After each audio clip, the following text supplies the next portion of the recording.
Bonjour à tout le monde et merci Monsieur Jean-Philippe Vézina de m'avoir invité à pouvoir présenter et exposer sur le thème particulier, les défis opérationnels et surtout les obligations quand on est une entreprise incorporée et quand on est travailleur autonome. Je m'appelle justement Ghislain, un comptable professionnel agréé, ce que nous appelons communément expert comptable, et je suis le directeur du cabinet comptable TJ Comptable CPA et aussi le responsable opérationnel de la plateforme splendidbiz.com.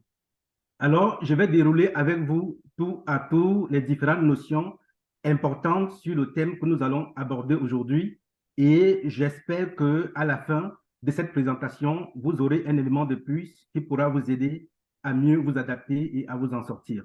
Merci encore.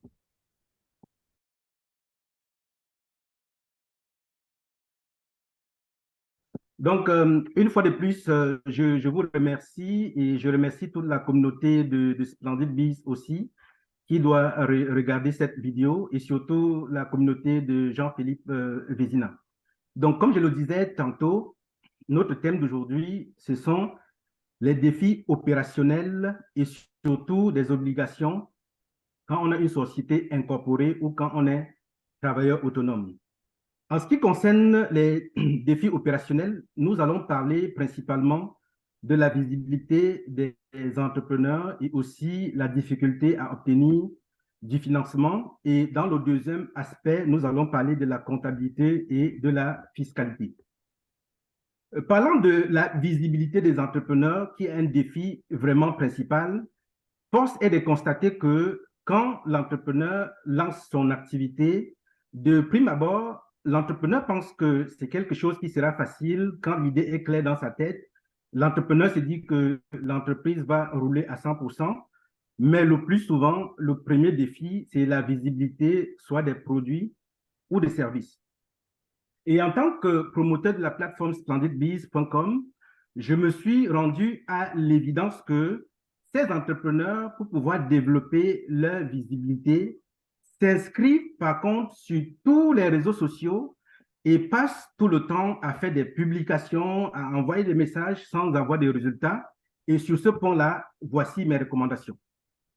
Quand vous avez une entreprise, vous vendez un produit ou un service, vous devez choisir dans votre stratégie marketing réseaux sociaux au maximum 3 réseaux sociaux. La raison, c'est de pouvoir mettre de l'énergie sur les différents réseaux sociaux où vous avez votre persona.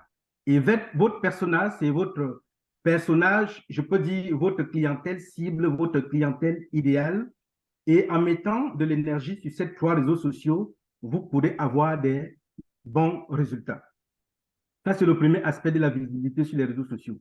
Et sur les réseaux sociaux aussi, vous devez faire les efforts à pouvoir communiquer avec certains influenceurs dans votre domaine qui pourront communiquer pour vous en ce qui concerne votre entreprise, en ce qui concerne votre produit, ce qui vous aidera à développer la notoriété. Et en troisième point, vous ne devez pas négliger l'aspect Facebook Ads, YouTube Ads, par exemple, si je peux prendre l'exemple à ce niveau-là, parce que avec ces réseaux sociaux, vous avez l'opportunité d'aller chercher des nouvelles personnes qui ne sont pas dans votre audience pour pouvoir leur présenter vos produits ou vos services. Et sur cet aspect, justement, Splendid Biz a une agence de marketing digital qui aide les entrepreneurs dans ce sens. Et n'oubliez pas aussi le point du SEO, le Search Engine Optimization, qui permet justement à votre entreprise de pouvoir s'afficher en tête de liste dans les résultats de recherche sur Google. Maintenant, nous allons parler sur le deuxième aspect qui concerne le financement. Malheureusement, quand les entrepreneurs lancent leur activité, il y a ce grand problème de financement qui se pose et le plus souvent, ces entrepreneurs n'ont pas de canal ou de possibilité de pouvoir obtenir ces financements rapidement ou facilement. Et ce qui se passe, c'est qu'ils passent plus de temps à rechercher du financement qu'à se concentrer sur l'activité principale. Donc, ce que je vais recommander dans ce point-là, c'est que quand vous avez une idée, vous vous lancez, mettez de l'énergie d'abord avec les fonds que vous avez, mais surtout, encadrez-vous des professionnels qui peuvent vous aider et qui peuvent vous guider dans le processus de recherche de financement. Et pour réussir cette recherche, il faut passer automatiquement par un bon business plan bâti avec un plan financier qui est mis en place avec beaucoup de rigueur et beaucoup justement d'expérience. Parce que quand le financier reçoit votre document, les premiers éléments à regarder, ce sont des ratios pour savoir si vous avez respecté les ratios. Et surtout, vous devez d'abord maîtriser la partie opérationnelle de votre activité pour pouvoir être capable de pouvoir déployer un bon plan financier qui soit acceptable pour ceux-là ou des bailleurs de fonds. Donc, sur ce point, notre cabinet d'expertise comptable, CJ Comptable CPA, peut justement vous aider à bâtir des bons business plans et surtout à mettre sur pied des plans financiers efficaces qui vont vous aider à obtenir ces financements. Et en plus, puisque CJ Comptable CPA fait partie du réseau Splendid Biz, nous avons plusieurs partenaires qui peuvent vous mettre en contact avec différents bailleurs de fonds et ce qui va vous aider effectivement à pouvoir obtenir du financement. Donc, ces défis opérationnels, visibilité et obtention du financement sont des défis principaux auxquels font face les différents entrepreneurs, qu'ils gèrent des sociétés incorporées ou qu'ils soient travailleurs autonomes. Alors, nous allons développer le deuxième point dans quelques minutes. Merci.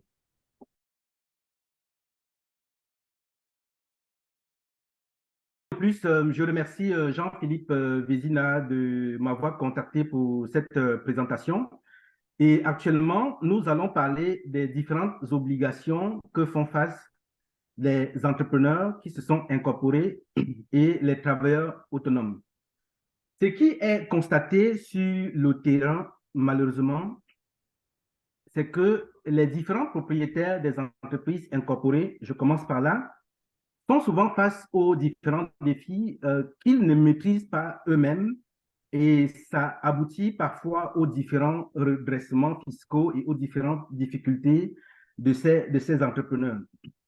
En tant que comptable professionnel agréé dans le domaine, justement, je vais partager un peu l'expérience pour pouvoir sensibiliser les autres entrepreneurs et surtout parler aux confrères pour qu'ils puissent un peu changer la façon de procéder. Nous avons constaté plusieurs fois que des entrepreneurs sont face aux difficultés et l'élément qui m'a marqué le plus, c'est le fait que ces entrepreneurs opèrent les entreprises incorporées, mais en fait ne comprennent pas exactement c'est quoi les différentes obligations. Quand vous avez une entreprise incorporée, je vais encore répéter, il est très important d'être assez sérieux avec la gestion de l'entreprise incorporée parce que s'incorporer veut dire se détacher de la personnalité physique que vous êtes. Et s'incorporer non seulement a des avantages, mais il y a aussi plusieurs obligations que vous devez absolument respecter. En tant qu'avantage, nous savons que quand vous avez une entreprise incorporée, vous êtes protégé par ce que nous appelons le voile corporatif dans l'entreprise. Ça veut dire, s'il y a un problème qui arrive dans votre entreprise, vous ne pourrez pas être poursuivi personnellement parce qu'il y a ce voile corporatif qui vous protège, un voile qui est opaque et qui ne permet pas à ce que toutes les fautes qui sont commises dans l'entreprise incorporée puissent vous atteindre. Mais cependant, il est toujours clair de comprendre que ce voile corporatif peut être soulevé si vous avez commis des fraudes dans la société incorporée ou si on vous accuse de fraude fiscale ou de malversation financière. C'est très important de le comprendre. Donc, autrement dit, l'avantage d'être protégé, oui, mais si faute, le voile corporatif est soulevé et on peut vous poursuivre personnellement en tant qu'actionnaire. Un autre élément que nous avons constaté, c'est que les propriétaires des entreprises incorporées, pour certains, ne savent même pas qu'ils ont des obligations à pouvoir préparer le rapport de TPS-TVQ, peut-être mensuellement ou trimestriellement ou annuellement. Et d'autres ne savent pas aussi qu'il y a des rapports de DAS, ce que nous appelons les déductions à la source du salaire, qui doivent être produits et ils sont parfois surpris 1 an, 2 ans plus tard qu'ils devaient faire toutes ces activités-là. Et malheureusement, pour rattraper toutes ces opérations, c'est toujours compliqué et ça entraîne beaucoup de conséquences au niveau de la fiscalité. Et en fin d'année, justement, il y a les états financiers que vous devez produire. Et en plus des états financiers, vous devez produire la déclaration de revenus. Au niveau du Québec, on l'appelle CO17 et au niveau du fédéral, c'est la T2. C'est très important de comprendre toutes ces obligations. Et un autre enjeu très important que vous devez comprendre, quand vous avez déjà incorporé votre entreprise, alors faites attention. Vous ne pouvez plus faire des retraits dans le compte bancaire de l'entreprise incorporée n'importe comment. Pourquoi? Parce que la loi de l'impôt sur le revenu considère ces retraits-là comme un dépouillement de surplus de votre entreprise et par conséquent, tous ces montants, si ces montants ne sont pas remboursés à l'entreprise, vous devez payer les impôts dessus. Donc, on appelle la loi de deux bilans. On va considérer que vous avez fait un prêt à votre entreprise et vous devez absolument rembourser ces montants. Donc, quand vous êtes déjà incorporé, il y a deux possibilités pour retirer l'argent dans l'entreprise. Vous devez passer par le salaire, un, et passer aussi par les dividendes, deux. Et ce que nous conseillons à la CJ comptable CPA, les experts comptables, nous vous proposons de combiner ces deux méthodes-là pour pouvoir non seulement bénéficier des dividendes de votre entreprise, mais avoir les différentes optimisations et planifications fiscales avec la possibilité d'avoir, par exemple, à cotiser les REER avec votre salaire.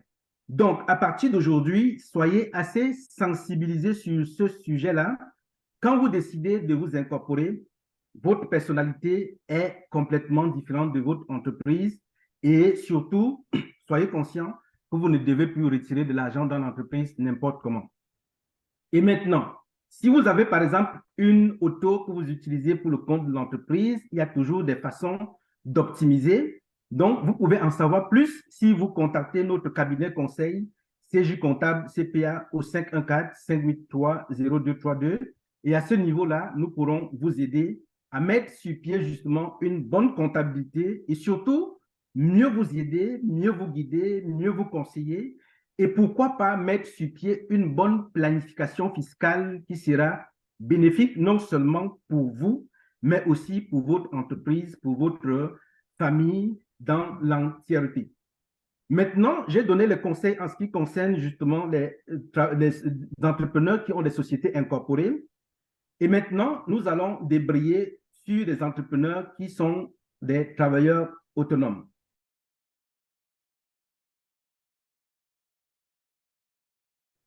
Alors, quand vous êtes travailleur autonome, ce qui est important de savoir, c'est que votre personnalité ou votre personne est confondue à votre entreprise.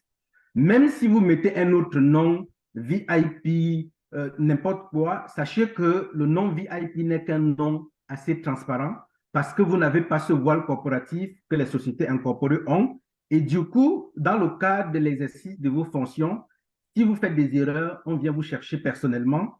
Si vous avez une maison, on peut récupérer votre maison, votre voiture, votre compte en banque pour résoudre le problème.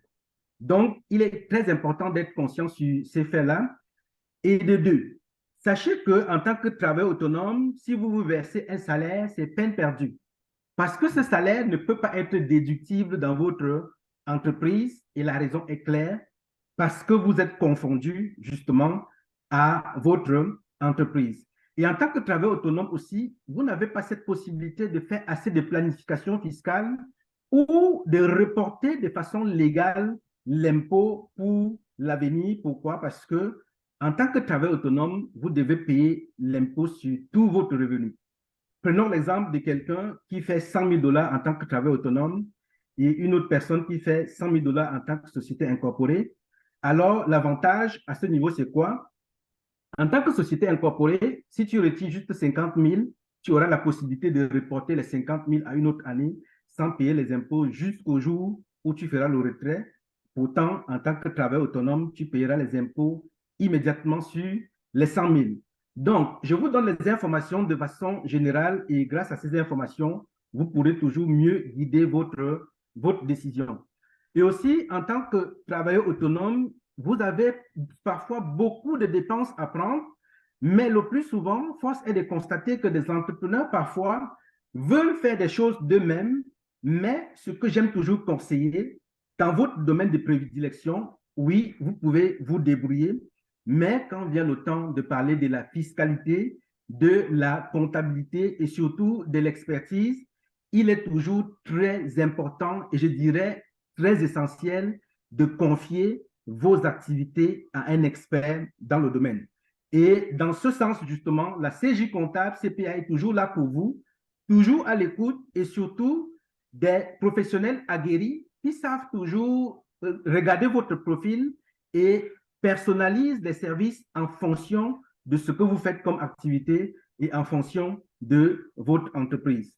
Donc, voilà brossé de façon en gros, Monsieur Jean-Philippe Vézina, tous ces aspects importants que les entrepreneurs devraient vraiment prendre en compte et c'est assez essentiel de toujours le rappeler, sinon de l'écrire même et de mettre sur un babia, un tableau de bord pour toujours avoir ces notions à l'esprit. Donc, merci beaucoup.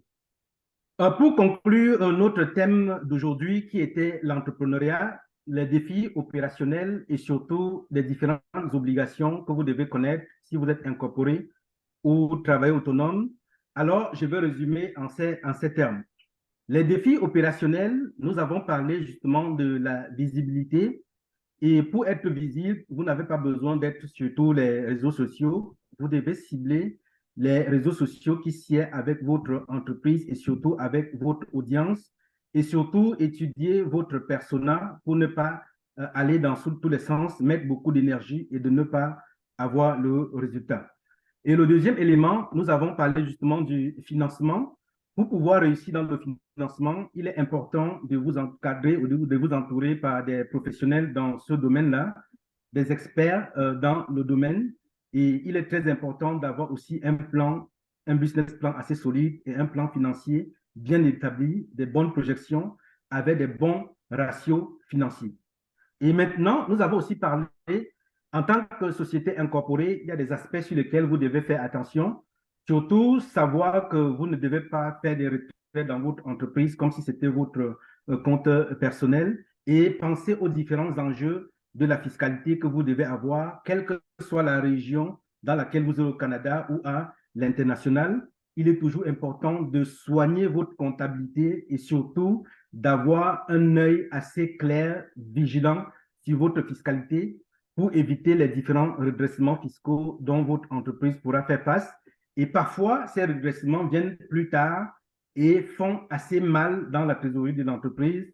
Et c'est la raison pour laquelle certains entrepreneurs parfois ferment des portes, ferment boutiques parce qu'ils ne sont pas capables de payer tous ces redressements fiscaux.